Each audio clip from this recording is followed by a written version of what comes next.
biasanya kalau kita lebih suka ya, wah kita yakin kita punya fisik itu ya. Tapi kalau menurut saya zaman sekarang sudah nggak seperti itu, jadi tinggal sewa saja lebih murah jatuhnya. Itu Pak Gerard. Oh iya. Kemudian pertanyaan dari Alkafi, Pak, dari Bapak Alkafi, bisa diakses dari smartphone nggak? Apa namanya model ini? Bisa nggak? Khusus online aja atau gimana? Ini tadi kan sudah ada gambarnya ya. Nah ini ada gambarnya ya. Bisa diakses dari handphone. Tapi diinstal dulu di modelnya.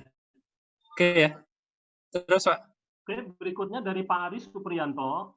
Untuk aktivasi akun Moodle sebagai teacher, apakah bisa menggunakan HP, Android? Bagaimana caranya? Karena di Play Store hanya join Moodle yang sudah aktif e-learning saja, Pak. Ya bisa, tapi gunakan browser, jangan pakai itu. Saya pakai browser aja, pakai Chrome, kemudian ke websitenya penyedia layanan, kemudian kita create modelnya itu. Itu Pak. Oke. Terima kasih Bapak-Bapak sekalian. Saya kira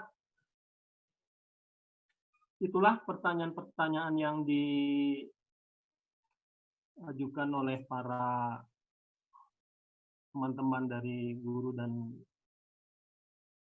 Bapak dan Ibu guru dari seluruh Indonesia. Terima kasih atas pertanyaannya.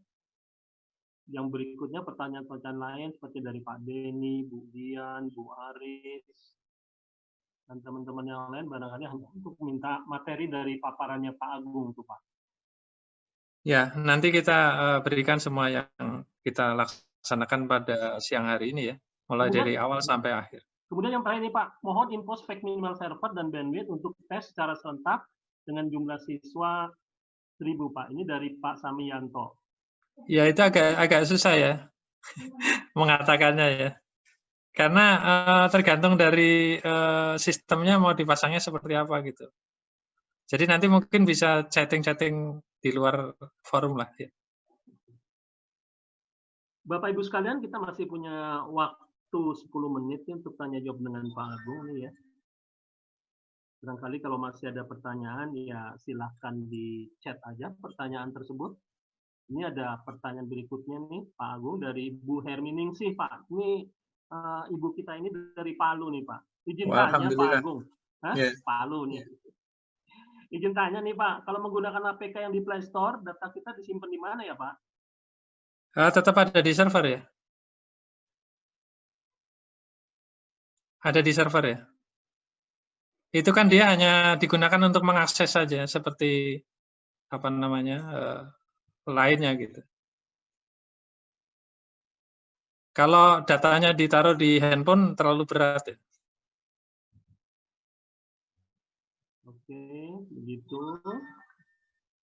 Sampai sekarang masih belum ada pertanyaan yang masuk lagi, Pak. Kita tunggu sebentar ya, Pak. Ya, silakan. Kita masih punya waktu 10 menit.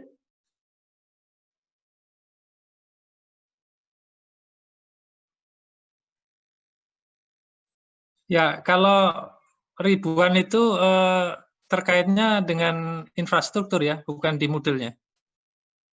Karena kalau di tempat-tempat lain juga ribuan juga sama.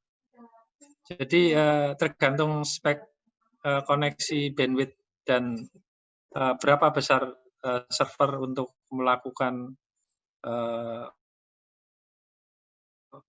penggunaan serempak gitu. Makanya sebetulnya kalau saya lebih menyarankan itu lebih bagus hosting. Kenapa? Karena nanti misalkan ya pemakaian pertama ternyata cuma 100. Ya, kemudian karena kontennya bagus jadi 1000. Nah, kalau kita punya server sendiri, kita beli sudah misalkan 100, waduh harus ganti. Atau kalau kita langsung 1000, berarti tidak efisien ya. Ada waktu di mana kapasitas server nganggur gitu. Sehingga yang paling bagus kalau misalkan di hosting, kita tinggal ngomong, wah kalau 1000 bayar tambahnya berapa ya? Begitu kira-kira. Oke, berikutnya dari Bu Sri nih Pak. Pak, apakah nanti kita juga akan belajar dari awal cara membuat atau menggunakan aplikasi Moodle ini Pak? Karena Bu Sri ini baru pertama kali Pak Agung. Monggo. Ya, habis ini kita akan lihat secara praktis ya, bagaimana kita menggunakan itu. Akan disampaikan oleh dua pembicara selanjutnya. Nanti kalau misalkan waktu tidak cukup dan seterusnya, kita bisa melakukan di luar, maksudnya di luar forum ini gitu. Oke, berikutnya dari Pak Daniel nih Pak. Izin tanya Pak Agung, di Moodle jika banyak yang menggunakan kan open source, apa nanti kedepannya menjadi closed source Pak? Selama ini kelihatannya tidak ya. Jadi gini, mungkin saya akan ngomong secara general ya. Jadi kalau kita lihat tren teknologi open source, itu ada dua macam, Bapak Ibu sekalian. Jadi ada versi akademik atau sering dikatakan sebagai versi gratis, dan ada versi enterprise atau versi yang berbayar gitu. Nah, kualitas daripada sistem atau softwarenya itu sama dari sisi fungsionalitas, artinya fitur-fiturnya sama. Tapi nanti biasanya yang dimainkan sama mereka itu adalah dari sisi kapasitas. Misalkan jadi skala jutaan pengguna dan sebagainya gitu. Itu mesti dilihat kembali apakah ada versi enterprise yang lebih cepat. Seperti itu biasanya. Tapi selama ini kalau saya lihat di model ini arahnya belum ke arah itu. Itu Pak Gatot. Oke, selanjutnya dari Pak Ahmad Yani Pak Agung. Pak Agung mau nanya, Moodle ini digunakan hanya untuk pembelajaran jarak jauh saja atau dapat diterapkan pada pembelajaran biasa, Pak? Oke, sebetulnya ini tadi yang disebut sebagai blended learning ya. Jadi yang paling gampang adalah flipped classroom. Jadi konten-konten disediakan di media daring. Di sini dalam hal ini adalah kita menggunakan Moodle. Kemudian siswa-siswa bisa mengakses, belajar mandiri dan seterusnya. Kita bisa memberikan tugas dan seterusnya. Kemudian kita balik ke kelas, ya kita tinggal melakukan diskusi gitu. Nah, kalau ada juga yang modelnya remote, jadi memang anaknya tidak pernah ketemu sama kita, itu dimungkinkan juga gitu. Seperti kalau sekarang universitas terbuka itu juga seperti itu ya, cuman ada perwakilan-perwakilan yang digunakan untuk bertemu secara lokal. Gitu.